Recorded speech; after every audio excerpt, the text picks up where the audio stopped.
George Floyd should be alive today, and his friends, family, and the people of Minneapolis deserve justice. Breonna Taylor, Ahmaud Arbery, they should be alive today, and so many more. The racist violence that killed George Floyd, Ahmaud Arbery, and Breonna Taylor is not new in America. We've seen the sickening videos of Black Americans shot at point-blank range, killed during routine traffic stops, choked to death while gasping for air. And we know what's captured on video represents only a fraction of the violence that Black Americans experience, some of it while in police custody. Donald Trump referred to Black citizens in Minnesota who are protesting the killing of George Floyd at the hands of police as thugs, and he called for them to be shot, echoing the words of notorious racists of the past. Trump is quoting old racists for a simple and ugly reason.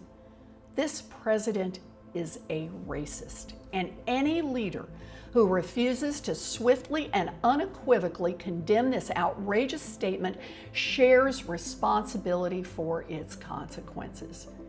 Trump threatens American lives and American democracy. We need to vote him and his enablers out. But people are hurting for reasons that go beyond Trump's statements. It's systemic racism and white supremacy that forces us to call for justice for George Floyd after he's been killed, instead of providing justice to him before the unthinkable happens. As a nation and a society, we have some serious soul searching to do. Racial disparities persist in wealth, employment, housing, education, healthcare, and all at a time when COVID-19 is disproportionately killing Black Americans and Black businesses are going under.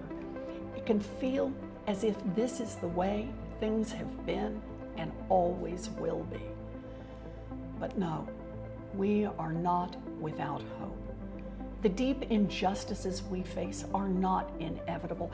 They were created and facilitated through racist, hateful, bigoted public policies. And that means they can be addressed by different policies, brave, inclusive, moral public policies. We have to make real change in our country, and it must start in our criminal justice system. In the case of George Floyd, all of those responsible must be held accountable, and the Department of Justice must open a real investigation into unconstitutional policing patterns and practices in the Minneapolis Police Department. But beyond this case, we must fundamentally reform how law is enforced in America. We need accountability for law enforcement and accountability at every stage in our criminal justice system.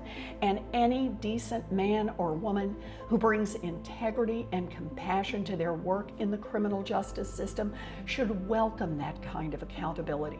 In fact, they should demand it. And we need to do much more to rethink our approach to public safety. That means transitioning away from punitive system of locking people up and investing in community services that lift people up. The idea that communities of color alone are responsible for fighting against racism every single day is misguided, and it can have dangerous consequences. I also want to be thoughtful about the responsibility that I and others have as white Americans in this moment.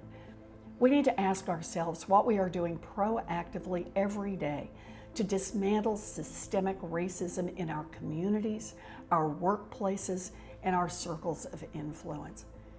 It is not enough to stand as an ally.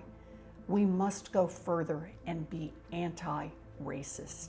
This tragedy tears us apart. My prayer is that this atrocity can lead to greater understanding and ultimately the grace we all need to ensure justice for all.